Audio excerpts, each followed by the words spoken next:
Hello बच्चों, आज हम आपको 9th क्लास के बच्चों के लिए मैं सिलेबस लाई हूँ। रिवाइज सिलेबस जो है हमारा वो हम लेके आए हैं कि जो नया सिलेबस है सीबीएसई की तरफ से वो क्या आया है, हमें टर्म 1 में क्या पढ़ना है, टर्म 2 में हमें क्या पढ़ना है, उसके बारे में हम बात करेंगे। बच्चे कंफ्यूज रहते हैं कि टर्म 1 में क्या आएगा, टर्म 2 में क्या आएगा, तो कोई कन्फ्यूज़न नहीं रखना है। सीबीएसई की तरफ से हमारा जो है सिलेबस आ चुका है कि टर्म 1 में क्या क्या आएगा। तो देखिए टर्म 1 में हमारा क्या क्या आने वाला है, चैप्टर 1 आने वाला है, चैप्टर 4 आने वाला है, चैप्टर 3, यानी चैप्टर 2 बीच में गायब है, इसका मतलब वो टर्म 2 में आएगा। यानी चैप्टर 1 हमारा क्या है, नंबर सिस्टम। नंबर सिस्टम जो है हमारा पूरा आने वाला है। नंबर सिस्टम में कुछ भी ओमिट नहीं है, पूरा का पूरा नंबर सिस्टम आएगा। नंबर सिस्टम की जो भी एक्सरसाइज है हमारी 1.1 से लेके 1.6 तक, 1.1 से लेके 1.6 तक जितनी भी एक्सरसाइज हैं, 1.1 से लेकर 1.6 तक पूरी एक्सरसाइज हमें करना है। फिर हमारा आता है नंबर सिस्टम, और नंबर कितने का आ रहा है, ये नंबर सिस्टम आ रहा है 8 मार्क्स का। क्लियर है, ये 8 मार्क्स का आ रहा है। पूरी एक्सरसाइज करनी है, जो भी हमारा कोर्स है NCERT syllabus as per NCERT के साथ चलना है। जो टर्म 1 एग्ज़ाम है, टर्म 1 जो हमारा होगा वो 40 नंबर का होगा। ये जो कोर्स है वो 40 नंबर का आएगा। ऐसे तो हमारा 50% मार्किंग है, 50 नंबर का होगा, लेकिन जो कोर्स का है, जो पेपर में आएगा वो 40 नंबर का पेपर होगा। 10 नंबर का हमारा इंटरनल असेसमेंट होगा, यानी हमारा टोटल आएगा 40 + 10 40 + 10 50 मार्क्स का। 50 मार्क्स से हमारी जो है ग्रेडिंग होने वाली है। जो हमारी ग्रेडिंग होगी वो 50 मार्क्स से होगी। ये इंटरनल असेसमेंट है।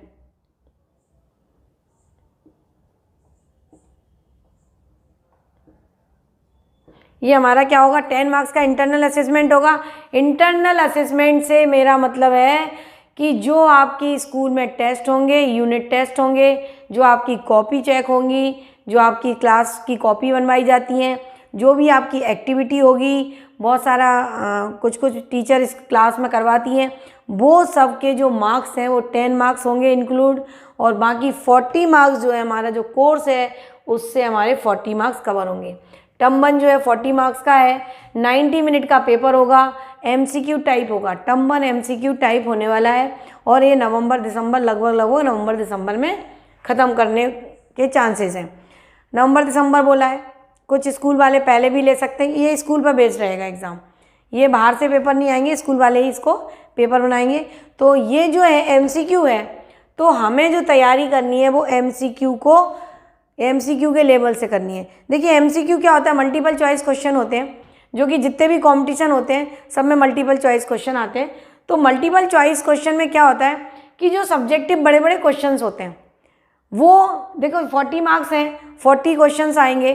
तो 40 क्वेश्चंस ऐसा नहीं है कि सारे के सारे न्यूमेरिकल और सारे के सारे टफ रख दें, तो उसमें बड़ा बैलेंसिंग बनता है पेपर। बैलेंसिंग कैसा बनता है, कुछ थ्योरेटिकल होते हैं, सिंपल सी चीज़ें पूछ लेते हैं कि रियल नंबर में क्या क्या आता है, इंटीजर्स क्या होते हैं, छोटी छोटी चीज़ें पूछ सकते हैं। तो वो जो होता है वो सब बेसिक चीज़ें जो हैं वो थ्योरेटिकल भी पूछ लेते हैं। इसलिए जब हम सब्जेक्टिव पेपर देते हैं तो सब्जेक्टिव पेपर में क्या होता है, न्यूमेरिकल हमने कर लिए, कुछ 1 मार्क्स के, कुछ 2 मार्क्स के, कुछ 4 मार्क्स के आते हैं, उस टाइप से हम प्रैक्टिस करते हैं। पर यहाँ हमें न्यूमेरिकल की प्रैक्टिस के साथ साथ जो थ्योरेटिकल प्रैक्टिस है, ट्रू फॉल्स हैं, 1 वर्ड है, छोटी छोटी लाइन है, कोई डेफिनेशंस है, यानी सब हमें अच्छे से पढ़नी चाहिए, क्योंकि एमसीक्यू कैसे भी बन सकता है। क्लियर है। तो पहला जो है नंबर सिस्टम वो 8 मार्क्स का आएगा, चैप्टर 1 है ये, और इसमें जो एक्सरसाइज है हमारी 1.1 से 1.6 तक हमें पूरा कवर करना है। दूसरा हमारा चैप्टर है एलजेब्रा।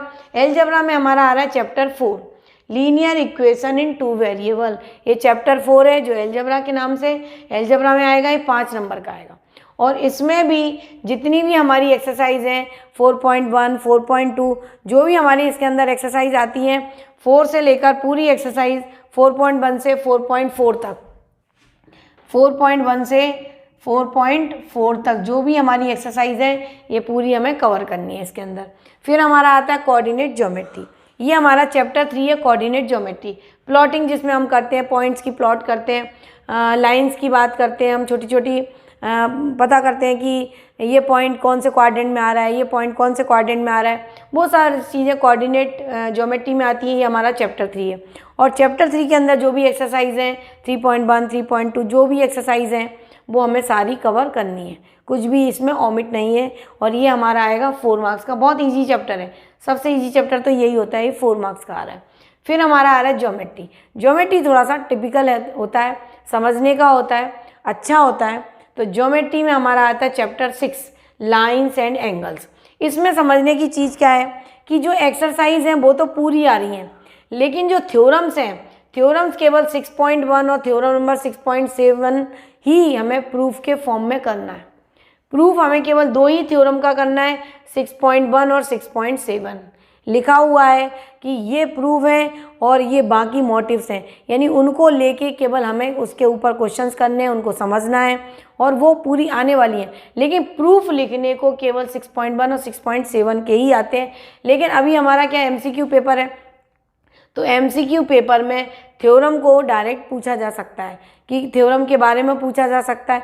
तो हमें अगर एमसीक्यू पेपर है तो हमें लिखने की प्रैक्टिस तो ज़्यादा नहीं करनी पड़ती है, पर लिखने से जो अगर सब्जेक्टिव पेपर होता है आपका, जैसे स्कूल में कोई एग्ज़ाम लेते हैं और उसमें अगर वो कोई सब्जेक्टिव, तो वो लिखने की बात कर सकते हैं। बाकी यहाँ पर जो हमारा एमसीक्यू पेपर है तो हमें लिखने की प्रैक्टिस कम से कम करनी है। मेनली हमें उन चीज़ों पर ध्यान दे रहे हैं समझने वाली, कि समझ में हमें आना चाहिए कि कोई भी थ्योरम है तो वो क्या बोलती है, क्योंकि उसके ऊपर एमसीक्यू बनते हैं। तो ये हमें जो है थ्योरम जो है 6.1, 6.7 जो प्रूफ वाली थ्योरम है, बाकी सारी थ्योरम्स हमें करनी है, पढ़नी है, उसके ऊपर क्वेश्चंस लगाने हैं।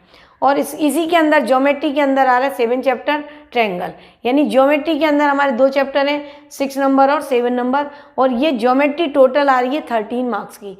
6 और 7 नंबर चैप्टर मिला के हमारा आ रहा है 13 मार्क्स का। तो और इसके अंदर जो ट्रायंगल्स हैं, ट्रायंगल के अंदर हमें केवल जो थ्योरम है वो केवल 7.2 थ्योरम केवल हमें प्रूफ करनी है। बाकी हमें अब इसके अंदर जो एक्सरसाइज है 7.4 एक्सरसाइज हमें इसके अंदर नहीं करनी है। जो ट्रायंगल्स के अंदर जो एक्सरसाइज है 7.4 एक्सरसाइज है इनइक्वालिटी के ऊपर। इनइक्वालिटी के ऊपर है कि sum of 2 angle is greater than third angle, sum of 2 side is greater than third side, वो इस टाइप के इनइक्वालिटी के ऊपर जो है ये हमारी 7.4 एक्सरसाइज है। तो यहाँ ट्रायंगल्स के अंदर उसने जो लाइनें लिखी हुई हैं सिलेबस में, उसने इनइक्वालिटी का कोई वर्ड नहीं लिखा हुआ है। इसका मतलब इनइक्वालिटी इसके अंदर नहीं आएगी, ये हमारा ओमिट हो जाएगा। यानी 7.4 एक्सरसाइज जो है इसके अंदर वो ओमिट हो गई, यानी वो नहीं पूछी जाएगी, इनइक्वालिटी के ऊपर क्वेश्चन नहीं पूछे जाएंगे। तो ये हमारा हो गया ज्योमेट्री। ज्योमेट्री आ रही 13 मार्क्स की, 6 और 7 चैप्टर आ रहे हैं। तो क्या नहीं करना है वो उस पर ज़्यादा ध्यान देना है, जो करना है वो तो करना ही है, जो नहीं करना है वो है हमारी इसमें 7.4 एक्सरसाइज जो हमें नहीं करनी है। अब हमारा आता है मेंसुरेशन। मेंसुरेशन में हमारा आ रहा है चैप्टर 12, ये आ रहा है हमारा 4 मार्क्स का। इसमें हमारा आ रहा है हीरोन्स फार्मूला। ये बहुत इंपॉर्टेंट है हीरोन्स फार्मूला। हीरोन्स फार्मूला का प्रूफ कुछ भी नहीं आएगा, उसके ऊपर जो क्वेश्चंस रहते हैं वो आएंगे। और इसके अंदर और उसने हीरोन्स फार्मूला स्पेशल लिख रखा है कि ट्रायंगल्स के ऊपर ही क्वेश्चन आएंगे, स्पेशल उसने डाल रखा है कि ओनली फॉर ट्रायंगल्स। तो हीरोन्स फार्मूला ट्रायंगल्स के लिए। तो जो 12.2 एक्सरसाइज है क्वाड्रिलेटरल के उसमें क्वेश्चंस हैं। 12.2 एक्सरसाइज है उसमें क्वाड्रिलेटरल के क्वेश्चन है। तो ये जो एक्सरसाइज है ये हमें नहीं करनी है। 12.2 एक्सरसाइज हमें नहीं करनी है, क्योंकि उसने स्पेशली हमें लिखा हुआ है। देखिए मैं आपको पढ़ के बताती हूँ क्या लिखा हुआ है उसने। देखिए ये हमारा मैथमेटिक्स का जो है, जो CBSE academic.nic.in से जो हमने निकाला हुआ है वो हमारे पास यहाँ पे लिखा हुआ है। मेंसुरेशन में हीरोन्स फार्मूला लिखा हुआ है, और हीरोन्स फार्मूला में स्पेशली लिखा हुआ है area of triangle using Heron's formula. तो ओनली उसने लिखा है एरिया ऑफ ट्रायंगल। तो यानी क्वाड्रिलेटरल के ऊपर जो क्वेश्चंस बनते हैं वो हमें नहीं करने हैं। क्लियर है, वहाँ लिख रखा है उसने, तो वो चीज़ हमें नहीं करनी है। हीरोन्स फार्मूला आ रहा है, ये आ रहा है हमारा 4 मार्क्स का चैप्टर नंबर 12। अब लास्ट चैप्टर है हमारा स्टैटिस्टिक्स एंड प्रोबेबिलिटी। इसमें से 14 नंबर चैप्टर आ रहा है स्टैटिस्टिक्स। प्रोबेबिलिटी यहाँ पर फर्स्ट टर्म में नहीं आ रहा है, प्रोबेबिलिटी आएगा हमारा टर्म 2 में।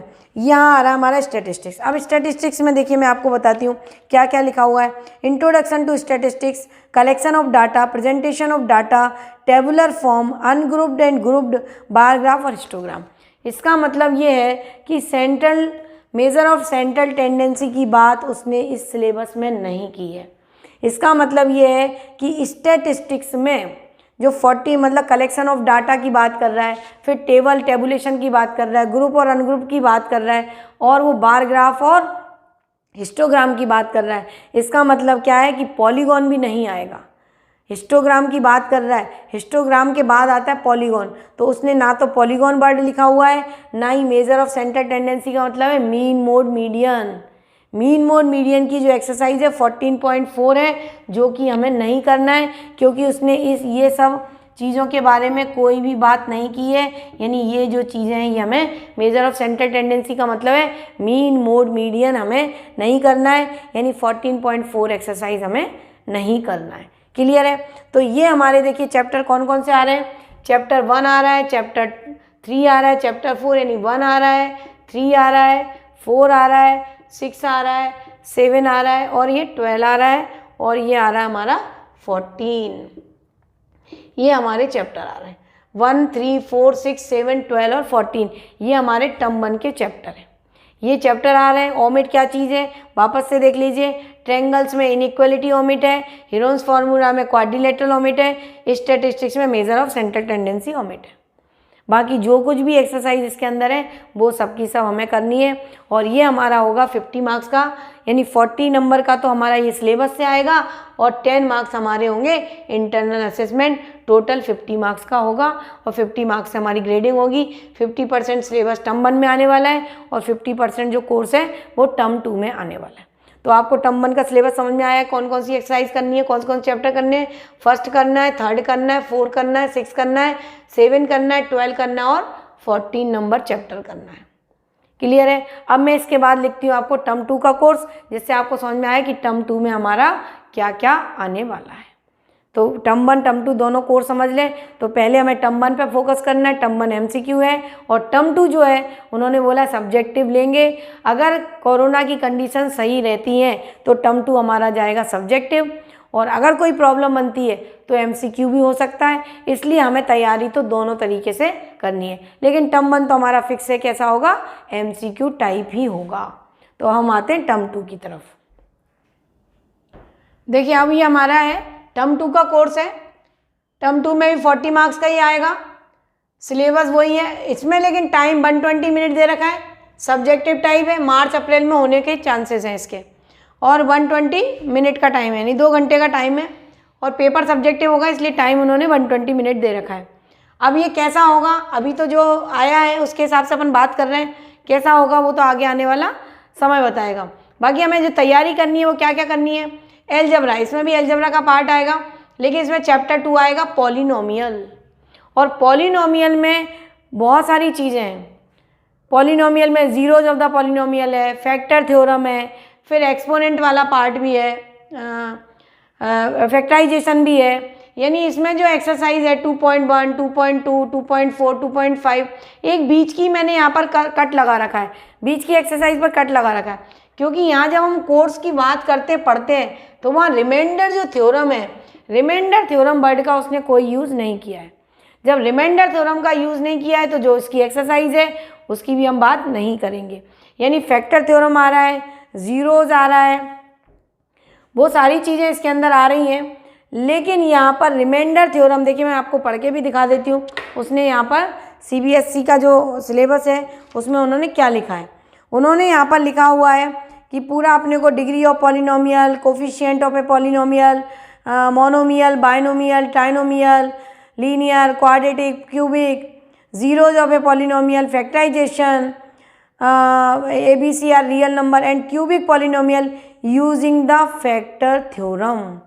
इसके अलावा कोई वर्ड नहीं आया है, रिमाइंडर थ्योरम की कोई बात नहीं की है, तो इसका मतलब जो है रिमाइंडर थ्योरम हमें नहीं पढ़ना है। उसके बाद उन्होंने बोला algebraic expression and identity, verification of the identity, यानी A + B + C का whole square, A plus B का whole cube, A cube plus B cube, A cube minus B cube, ये सारी जो आइडेंटिटी है वो हमें पढ़ना है। Their use in factorisation of the polynomial. अब इसमें एक और जो आइडेंटिटी है हमारी वो भी इसके अंदर नहीं आ रही है, जो मैं यहाँ पर आपको लिख देती हूँ। एक आइडेंटिटी आती है हमारी A cube plus B cube plus C cube minus 3abc। एक आइडेंटिटी ये वाली भी होती है, इसका कुछ आंसर होता है। ये वाली आइडेंटिटी भी उसने मेंशन नहीं की है। उसने A cube plus B cube identity mention की है, A cube minus B cube identity mention की है, A plus B plus C का होल स्क्वायर मेंशन किया है, ए प्लस बी का होल क्यूब मेंशन किया है। तो जो उसने मेंशन किया है उसने ये वाली आइडेंटिटी मेंशन नहीं की है, इसका मतलब ये आइडेंटिटी भी नहीं आ रही है। तो इसके ऊपर हमें क्वेश्चंस नहीं करने, रिमाइंडर थ्योरम के क्वेश्चंस नहीं करने।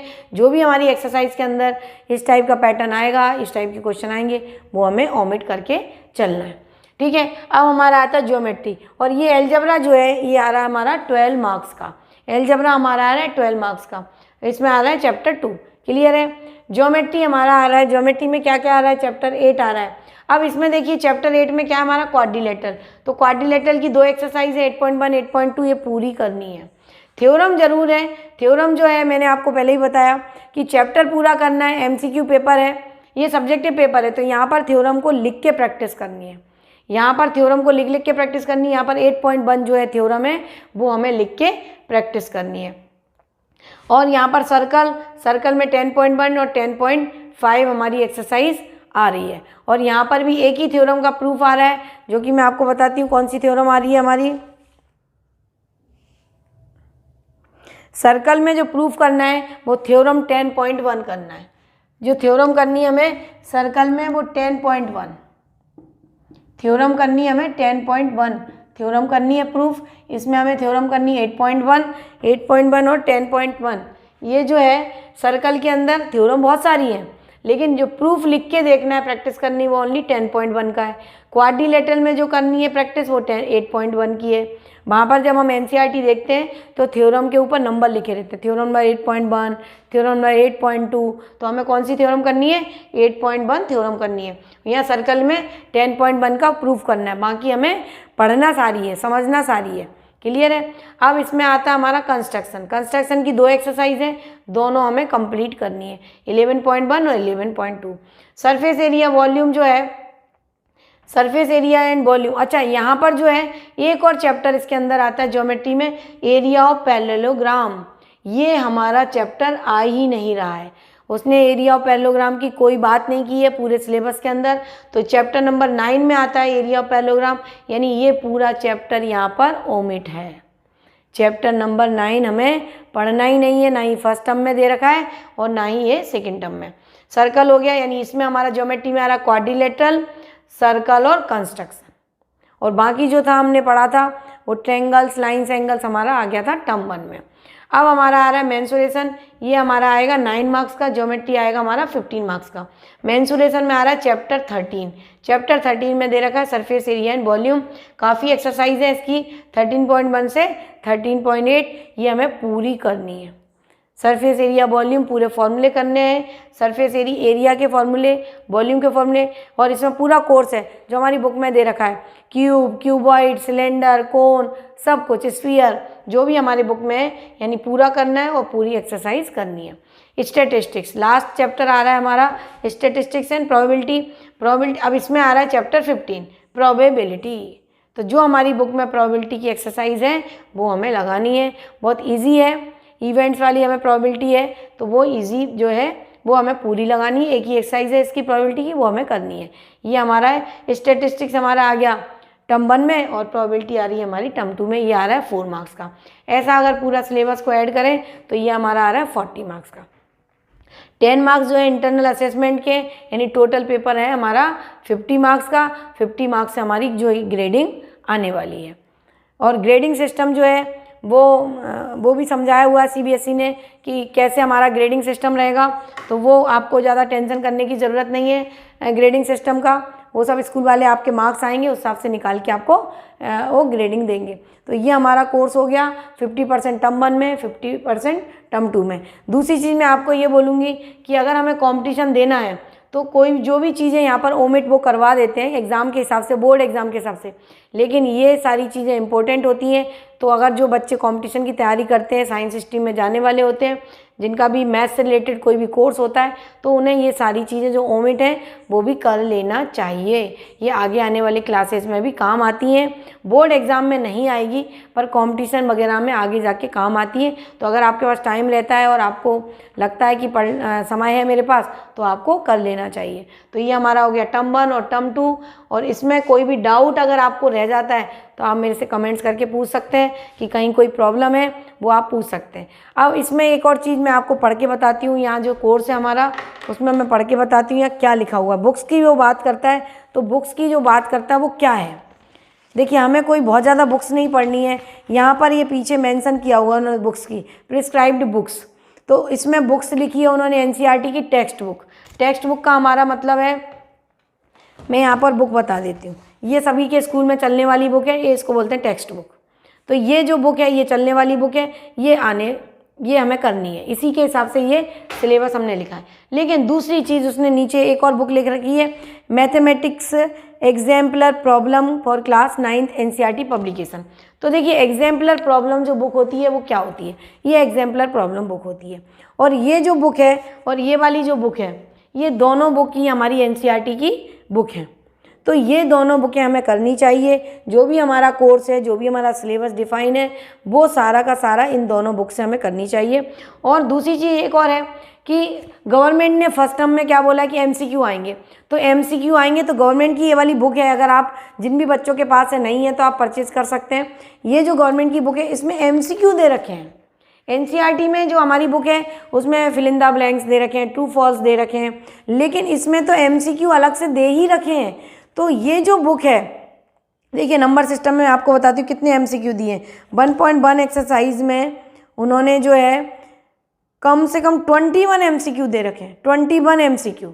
अब आप सोचिए एक ही चैप्टर में शॉर्ट आंसर अलग दे रखे हैं, एमसीक्यू अलग दे रखे हैं। तो पहला वाला जो वो बोल रहा है एमसीक्यू टाइप, पहला वाला जो एग्ज़ाम बोल रहे हैं कि एमसीक्यू पैटर्न होगा टर्म 1 और टर्म 2 में भी एमसीक्यू पैटर्न हो सकता है, चांसेस बनते हैं कोरोना की कंडीशन के हिसाब से।